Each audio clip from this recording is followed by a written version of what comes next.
Estamos viendo algunos tips para escribir, para animarnos a escribir. Por el momento estamos teniendo ideas sueltas y espero que te ayuden algunos de estos tips. El que vamos a ver hoy también es muy sencillo, pero considero yo muy práctico. Cuando empezamos a redactar, un reto que se nos presenta es el uso de los sinónimos, porque se nos ha dicho que no es bien visto la repetición de las palabras, lo cual es muy cierto, porque limita la redacción y la lectura. Todo párrafo lleva una cadencia, toda idea redactada lleva un lineamiento, un flujo de lectura, y los sinónimos hacen que se amplíe esa calzada y ese flujo de la lectura. Por eso es que es bien válido buscar sinónimos. Sin embargo, mi planteamiento de hoy es qué hacemos cuando un sinónimo es una palabra difícil y que interrumpe nuestro flujo de lectura.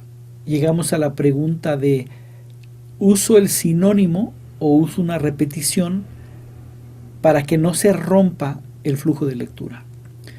Mi consejo es que si ese sinónimo que tú estás eligiendo va a tener que levantarse el lector para ir por un diccionario y ver qué palabra es, o ir a Google para estudiar qué palabra es preferible que pongas una palabra repetida, que repitas el concepto, porque no todos tus lectores van a tener el ánimo de ir por el diccionario o ver en Google, San Google, el significado de la palabra. Nos gusta empezar a leer y seguirnos.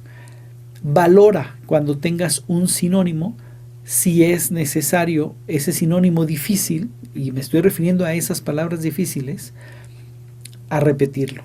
Por ejemplo, voy a usar algo bien común, que es maestro, ¿no? Y nos vamos a nuestro diccionario de sinónimos y vemos que hay muchísimos. Pero de repente unos pierden significado. A lo mejor empiezas a ver el primer sinónimo: educador, instructor, pedagogo, profesor, y dices, esos sí me gustan. Pero de repente nos metemos en perito, hábil, artista, avesado, ducho, ayo.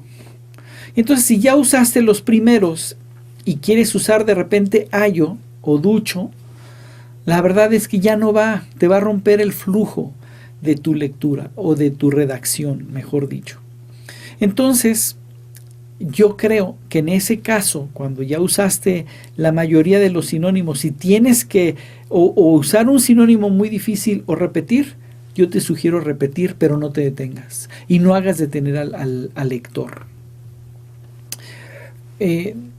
Todo tiene que ver con el flujo de lectura. Tu evaluación tiene que ver con flujo de lectura. No con esto quiero decir que los sinónimos no sirven. Al contrario, los sinónimos no solamente sirven para no repetir palabras.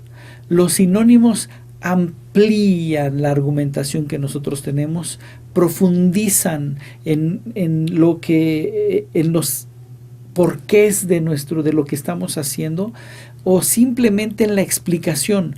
Cuando usamos buenos sinónimos, el lector puede tener un panorama más claro, más amplio de las cosas y entender mucho mejor lo que tú le quieres decir.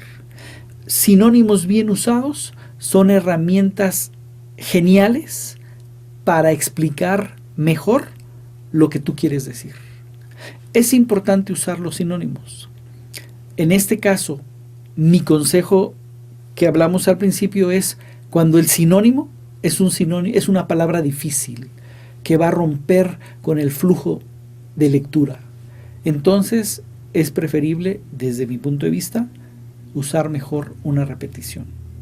Espero que te haya servido este consejo y nos vemos en el siguiente video.